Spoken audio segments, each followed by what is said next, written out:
Nous continuons notre description de la tente de la rencontre. Alors ce sera Exode 26-27. Je vais juste vous donner quelques éléments pour que vous ne soyez pas perdus dans la description. On a commencé par ce qu'il y avait au cœur du sanctuaire, vraiment le lieu où demeurait Dieu, le Saint des Saints, dans lequel vous aviez l'arche de l'Alliance, qui commémore l'alliance passée entre Dieu et Moïse, et qui pour nous symbolise l'incarnation à venir de Jésus-Christ.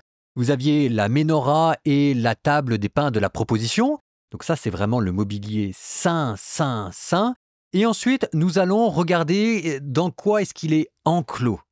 Donc cette fois-ci, ça va être le jeu des cours successives. On va commencer par entourer ce mobilier par tout un jeu de tentures et de rideaux. Donc c'est ce qu'on appelle formellement la demeure, qui est séparée en deux espaces, l'espace saint et l'espace le saint des saints. Dans le saint, vous avez la table de la proposition et puis la Ménorah, et dans le saint des saints, vous aurez l'arche de l'Alliance avec un voile au milieu. Donc ça, c'est la demeure. Ensuite, vous avez un parvis, dans lequel à nouveau, il y aura un autre autel, l'autel des holocaustes, et à nouveau, vous aurez des tentures pour enclore ce parvis. Donc si jamais je fais cette fois-ci le chemin dans le sens inverse, pour que tout le monde se représente bien les choses, vous imaginez un espace rectangulaire qui est fermé par des tentures. À l'intérieur de cet espace, vous avez une cour, un parvis avec un autel des holocaustes, et au milieu de ce parvis, vous avez comme une demeure, comme une tente. Et cette tente, c'est le saint et le saint des saints. Donc je le redis pour que tout le monde suive bien. Nous commençons par enclore de tentures la demeure, le saint et le saint des saints.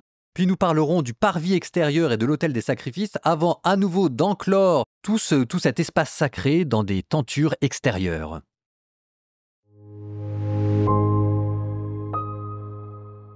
Pour construire la demeure, tu feras 10 tentures de lin retors, pourpre violette, pourpre rouge et cramoisi éclatant.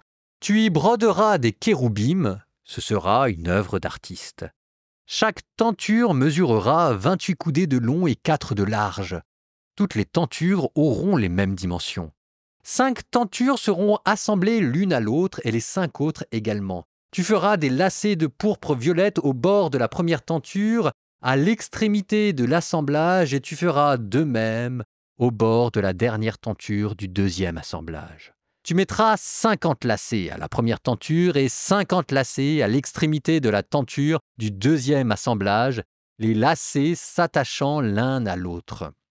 Tu feras 50 agrafes en or. Tu assembleras les tentures l'une à l'autre par les agrafes, ainsi la demeure sera d'un seul tenant. Ensuite, pour former une tente au-dessus de la demeure, tu feras 11 tentures en poil de chèvre. Chaque tenture mesurera 30 coudées de long et 4 coudées de large. Les 11 tentures auront les mêmes dimensions. Tu assembleras 5 tentures à part, puis 6 tentures à part, et tu replieras la 6e tenture sur le devant de la tente. Tu feras 50 lacets au bord d'une première tenture, la dernière de l'assemblage, et 50 lacets au bord de la même tenture du deuxième assemblage. Tu feras 50 agrafes de bronze. Tu introduiras les agrafes dans les lacets pour assembler la tente d'un seul tenant. De ce qui retombe en surplus des tentures, une moitié de la tenture en surplus retombera sur l'arrière de la demeure. Et, dans le sens de la longueur des tentures, une coudée en surplus retombera, de part et d'autre, sur les côtés de la demeure pour la couvrir. Enfin, tu feras pour la tente une couverture en peau de bélier teinte en rouge et une autre en cuir fin à mettre par-dessus. Puis tu feras pour la demeure des cadres en bois d'acacia dressés debout. Ils mesureront 10 coudées de long et 1 coudée et demie de large. Un cadre sera assemblé par 2 tenons jumelés. Ainsi feras-tu pour tous les cadres de la demeure. Tu disposeras les cadres pour la demeure comme suit. 20 en direction du Néguev au sud, et tu feras 40 socles en argent sous les 20 cadres. 2 socles sous un cadre pour ces 2 tenons, puis 2 socles sous un autre cadre pour ces 2 tenons. Pour le deuxième côté de la demeure, tu disposeras en direction du nord 20 cadres avec leurs 40 socles en argent, 2 socles sous un cadre et 2 socles sous un autre cadre. Et pour le fond de la demeure, vers l'ouest, tu feras 6 cadres. Tu en feras 2 cadres comme contrefort de la demeure. Au fond, ils seront jumelés à leur base et le seront également au sommet, à la hauteur du premier anneau. Ainsi en sera-t-il pour eux 2, ils seront comme 2 contreforts. Il y aura donc 8 cadres avec leur socle en argent, soit 16 socles, 2 socles sous un cadre et 2 socles sous un autre cadre. Puis tu feras des traverses en bois d'acacia. 5 pour les cadres du premier côté de la demeure, 5 pour les cadres du deuxième côté de la demeure, 5 pour les cadres qui forment le fond de la demeure vers l'ouest. Tu feras aussi la traverse médiane, à mi-hauteur des cadres, traversant la demeure d'un bout à l'autre. Les cadres, tu les plaqueras d'or. Tu feras en or leurs anneaux pour loger les traverses, et les traverses, tu les plaqueras d'or. Tu dresseras la demeure d'après la règle qui t'a été montrée sur la montagne. Puis tu feras un rideau de pourpre violette, pourpre rouge, cramoisi éclatant et lin retors. Ce sera une œuvre d'artiste. On y brodera des kéroubim. Tu le fixeras à 4 colonnes en acacia et tu le plaqueras d'or, muni de crochets en or et posé sur 4 socles en argent. Tu fixeras le rideau sous les agrafes et là, derrière le rideau, tu introduiras l'arche du témoignage.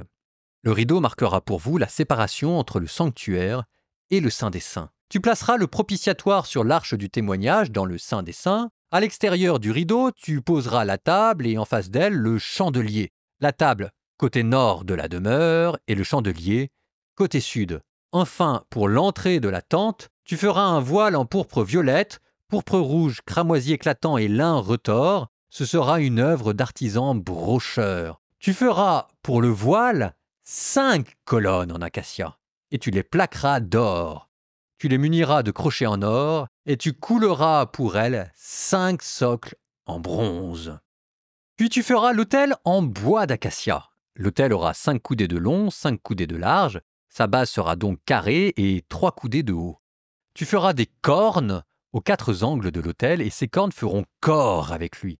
Tu le plaqueras de bronze.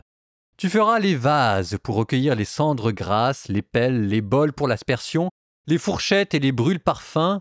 Tous ces accessoires, tu les feras en bronze. Tu lui feras une grille de bronze en forme de filet, munie de 4 anneaux de bronze aux 4 extrémités. Tu la mettras sous la bordure de l'autel en bas. La grille sera à mi-hauteur de l'autel. Tu feras pour l'autel des barres en bois d'acacia et tu les plaqueras de bronze. On les engagera dans les anneaux et elles seront placées sur les 2 côtés de l'autel pour le porter. Tu le feras creux, en planche, comme il te fut montré sur la montagne. C'est ainsi que l'on fera. Tu feras le parvis de la demeure. Du côté du Néguev, au sud, le parvis aura des toiles en lin retors sur une longueur de 100 coudées pour un seul côté. Ces 20 colonnes et leurs 20 socles seront en bronze, les crochets des colonnes et leurs tringles en argent. De même, du côté nord, sur toute sa longueur, le parvis aura des toiles longues de 100 coudées, 20 colonnes et leurs 20 socles en bronze. Les crochets des colonnes et leurs tringles seront en argent. En largeur, du côté ouest, le parvis aura des toiles sur 50 coudées avec leurs 10 colonnes et leurs 10 socles. La longueur du parvis du côté de l'est, vers le levant, sera de 50 coudées. Il aura 15 coudées de toile sur une aile, avec leurs 3 colonnes et leurs 3 socles. Et sur la deuxième aile, 15 coudées de toile, avec leurs 3 colonnes et leurs 3 socles. Pour la porte du parvis, il y aura un voile de 20 coudées, en pourpre violette, pourpre rouge, cramoisi éclatant et lin retors, œuvre d'artisan brocheur, avec leurs 4 colonnes et leurs 4 socles. Toutes les colonnes du parvis seront réunies par des tringles en argent, leurs crochets seront en argent et leurs socles en bronze. La longueur du parvis sera de 100 coudées, sa largeur de 50 et sa hauteur de 5, les socles seront en bronze. Tous les accessoires utilisés pour le service de la demeure, tous ces piquets et les piquets du parvis seront en bronze. Tu ordonneras également aux fils d'Israël de te procurer, pour le luminaire, de l'huile d'olive limpide et vierge pour que, perpétuellement, monte la flamme d'une lampe. C'est dans la tente de la rencontre, à l'extérieur du rideau qui abrite le témoignage, que la disposeront Aaron et ses fils pour qu'elle soit du soir au matin devant le Seigneur. C'est un décret perpétuel de génération en génération pour les fils d'Israël.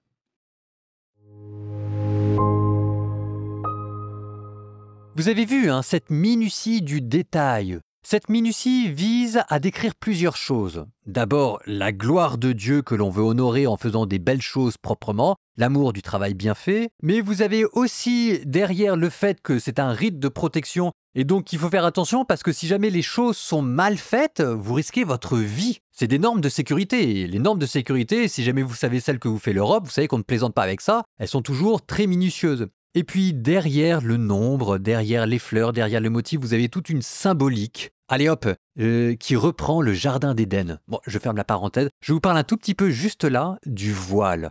Vous avez vu que tout un jeu de rideaux de voile pour cacher, pour se protéger, ce qui représente que cette révélation que Dieu nous fait, pour l'instant, n'est accessible qu'à travers un voile. Je vous en parle parce que ce voile, vous allez le retrouver dans le temple, qui va séparer justement le saint du saint des saints. Et quand est-ce que ce voile va être déchiré ? Ce voile va être déchiré à la mort de Jésus. L'Évangile selon saint Matthieu vous dit que ce voile dont on a parlé là, le jour où le Christ va mourir, il se fera un tremblement de terre, la terre s'ouvrira et il y aura un éclair et dans le temple, le rideau se fendra de haut en bas. De haut en bas, ça veut dire que ça vient du ciel, ça vient de Dieu avant de nous atteindre à nous. Et quand le rideau se déchire, ça veut dire que nous sommes admis dans la présence de Dieu.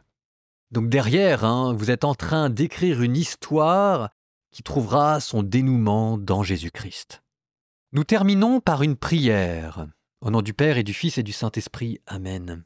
Seigneur, nous te demandons de pardonner nos péchés. Le voile dans notre cœur qui nous empêche de contempler ta face, c'est notre péché. Toi qui es mort pour nous. Toi qui as déchiré le rideau du temple pour nous admettre en ta présence et pouvoir te servir devant ta face, nous te demandons encore, Seigneur, Dieu du ciel, qu'un rayon de ta bonté, de la ménorah éternelle, vienne jusqu'à nous pour que nous puissions te servir, te contempler et t'aimer, toi qui nous as fait. Et vous, que le Seigneur vous bénisse et vous garde, le Père, le Fils et le Saint-Esprit.